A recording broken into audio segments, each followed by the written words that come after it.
Bonjour à toutes et tous, vous êtes sur Be Smart for Change pour une nouvelle émission de Safe Parlons Risque, une émission consacrée aux enjeux du risk management, de l'assurance et de la responsabilité. Et aujourd'hui, nous revenons sur des affaires qui marquent durablement l'opinion publique, les scandales sanitaires, pour ne pas les nommer, Mediator, amiante, sang contaminé, Dépakine, implants défectueux. Derrière ces noms se cachent des milliers de victimes, mais aussi des batailles juridiques titanesques où s'affrontent laboratoires, autorités sanitaires et associations. Comment naît un scandale ? Quels en sont les ressorts politiques, économiques, médiatiques et judiciaires? Et surtout, comment les industriels de ces secteurs peuvent-ils se défendre face à une opinion publique prompte à les condamner avant même tout jugement? Des réponses et des questions complexes que j'aurai le plaisir de poser avec mon invité en plateau. J'ai le plaisir d'accueillir Sylvie Galache-Alois. Bonjour Sylvie. Bonjour. Vous êtes avocate associée au sein du cabinet Signature Litigation. Merci d'être des nôtres. Merci à vous de m'avoir invité. Vous êtes souvent du côté de la défense. Toujours même. Donc effectivement, des batailles juridiques titanesques, telles que je l'évoquais. Comment vous appréhendez, vous, au sein de Signature Litigation, cette notion de scandale sanitaire? J'évoquais dans mon propos liminaire la médiatisation et l'émotion publique. Ne crée-t-il pas parfois un climat un peu de défense technique quasi impossible? Alors déjà, la formule scandale sanitaire est extrêmement négative. Elle attire l'attention, évidemment. On voit bien et on sait que d'un point de vue médiatisation, c'est ce qui permet d'être en haut de l'affiche, c'est ce qui permet de justifier qu'on en parle dans tous les types de médias, de la télé, même à des reportages spécifiques sur ces questions-là. Donc c'est très négatif et il n'y a pas de définition stricte de ce qu'est un scandale sanitaire. Généralement, c'est parce que plus d'une personne a souffert d'un effet négatif lié à un produit. Et là, on va définir de cette façon-là le scandale. Mais le terme scandale, c'est un peu comme aujourd'hui quand on met le terme gate après des affaires qui ne portent pas sur des préjudices physiques aux personnes, mais plutôt, par exemple, sur des pratiques commerciales trompeuses, financières, etc., on sait qu'on va partir sur quelque chose de très compliqué. Mais mon point de vue, c'est que c'est même pas la peine de travailler à essayer d'avoir la médiatisation renversée, parce que finalement, il vaut mieux se concentrer sur le droit quand on veut défendre ces dossiers. Justement, Sylvie, peut-être attardons-nous sur les stratégies que vous êtes en mesure de déployer. Comment vous les construisez dans ce contexte où vos clients industriels, pharmaceutiques, sont déjà condamnés par l'opinion publique? Alors, il faut revenir à la source. Qu'est-ce qui va engager la responsabilité? Et donc, c'est le réglementaire. Est-ce que le produit il est conforme ou il n'est pas conforme. Et donc les questions qu'on se pose et qu'on essaie de développer pour mettre en place la stratégie de défense et pour s'éloigner de tout ce qui est médiatisation et négatif, c'est premièrement quelle était la réglementation applicable, quelle était la réglementation applicable par ailleurs à l'époque, parce que très souvent, par exemple, on parle d'amiante dans votre propos introductif, on parle d'exposition dans les années 50, 60, 70, 80. Quelle était la réglementation applicable à l'époque, alors qu'on est dans un litige qui naît, par exemple, parfois en 2025. Donc, qu'est-ce qui s'appliquait? Quelles étaient les connaissances scientifiques à l'époque? Quand on développe, on fait de la recherche et du développement, c'est pendant des années pour un produit. Quand on le met en circulation, on a une connaissance scientifique à un moment T. Qu'est-ce qu'elle était par rapport à ce qu'on pense aujourd'hui connaître?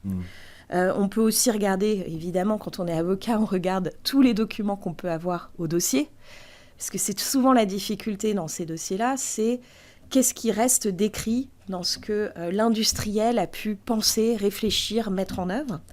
Et puis aussi, on regarde, est-ce qu'il y a eu des études qui ont été diligentées? Quand? Est-ce qu'on a besoin d'en faire là, maintenant, pour se défendre aujourd'hui, pour peut-être contrecarrer des études scientifiques qui disent quelque chose, qui surprennent nos clients. Donc tout de suite, on essaie de faire ça. Et puis aussi, on regarde, qu'on peut se préparer même en amont, on regarde quelles sont les études scientifiques qui existent. Par exemple, nous, aujourd'hui, si on regarde toutes les menaces de procès sur la pollution de l'air, qu'est-ce qu'on a fait ? On a fait un énorme tableau Excel, on va être très concret, où on a répertorié toutes les études qui ont pu être publiées sur la pollution de l'air et les risques, par exemple, pulmonaires. Et on regarde quel scientifique, quel médecin, à quelle position, pour aussi identifier qui pourra potentiellement nous aider demain s'il faut contrecarrer une théorie scientifique adverse. Et apporter effectivement cette analyse scientifique. Je sais aussi qu'un scandale sanitaire n'est pas du seul fait d'un dommage. Il résulte aussi effectivement d'une convergence de plusieurs facteurs. Une minimisation initiale des risques, ou voire même une dissimulation, des lanceurs d'alerte qui peuvent être ignorés, puis une révélation médiatique qui crée effectivement ce basculement. Pour ce type effectivement d'accusation, quels sont les principaux arguments que vous pouvez défendre justement ? Alors, quand on est en défense de ce type de dossier, on ne peut pas tout nier et on ne peut pas tout contrecarrer. Donc, il y a des choses, il faut comprendre que les industriels, moi je ne connais aucun industriel qui a envie de mettre sur le marché un produit qui va se révéler dangereux, qui va créer un scandale sanitaire.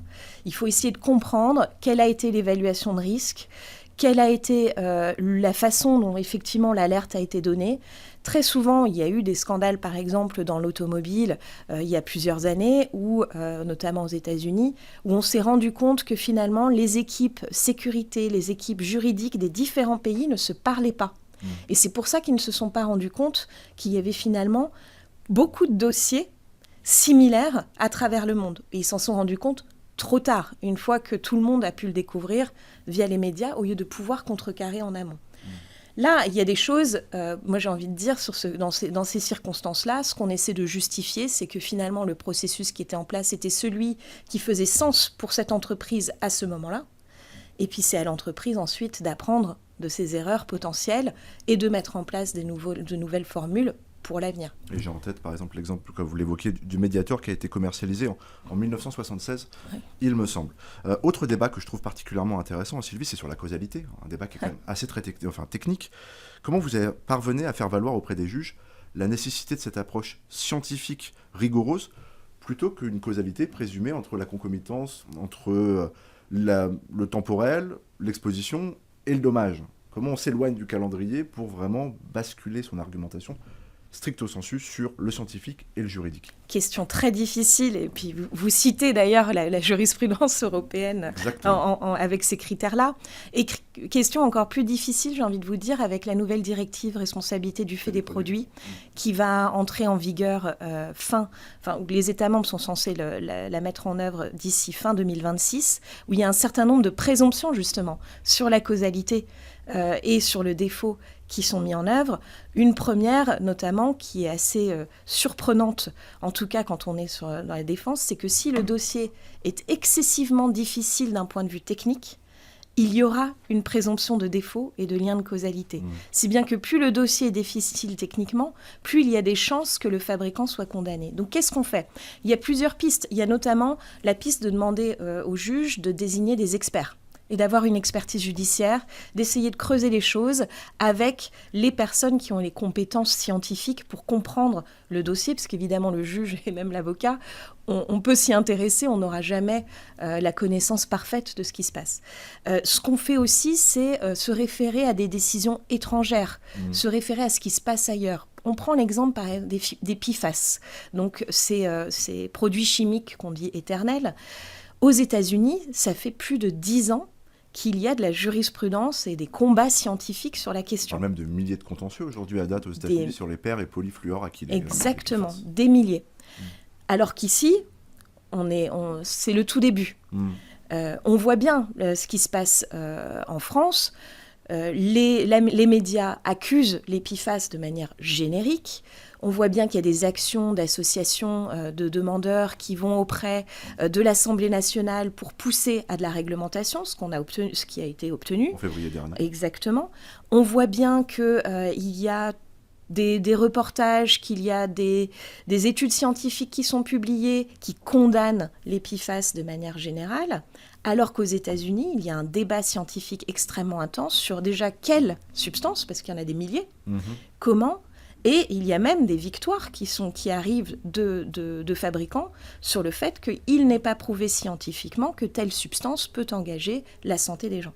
Et donc se référer à ces décisions, se référer à ces débats peut également être une stratégie à mettre en œuvre. Mais c'est difficile. Il faut simplement essayer de remettre, encore une fois, par rapport aux questions que je disais qu'il fallait développer en stratégie de défense, qu'est-ce qu'on savait à l'époque ? La connaissance scientifique de l'époque reste un argument de défense valable aujourd'hui et le sera aussi demain avec la nouvelle directive. Donc il faut qu'on puisse jouer sur ça. Et regarder un peu parfois dans le rétro et refiger effectivement un Exactement. contentieux dans son époque. Justement, parlons de ce contentieux. Enfin, on voit effectivement qu'aujourd'hui, il y a un phénomène de multiplication. Est-ce que vous ne pensez pas que ce phénomène de multiplication ne va pas créer un environnement assez hostile où personne ne voudra prendre le risque d'innover, au risque d'être condamné soit préalablement par l'opinion publique ou effectivement par un tribunal?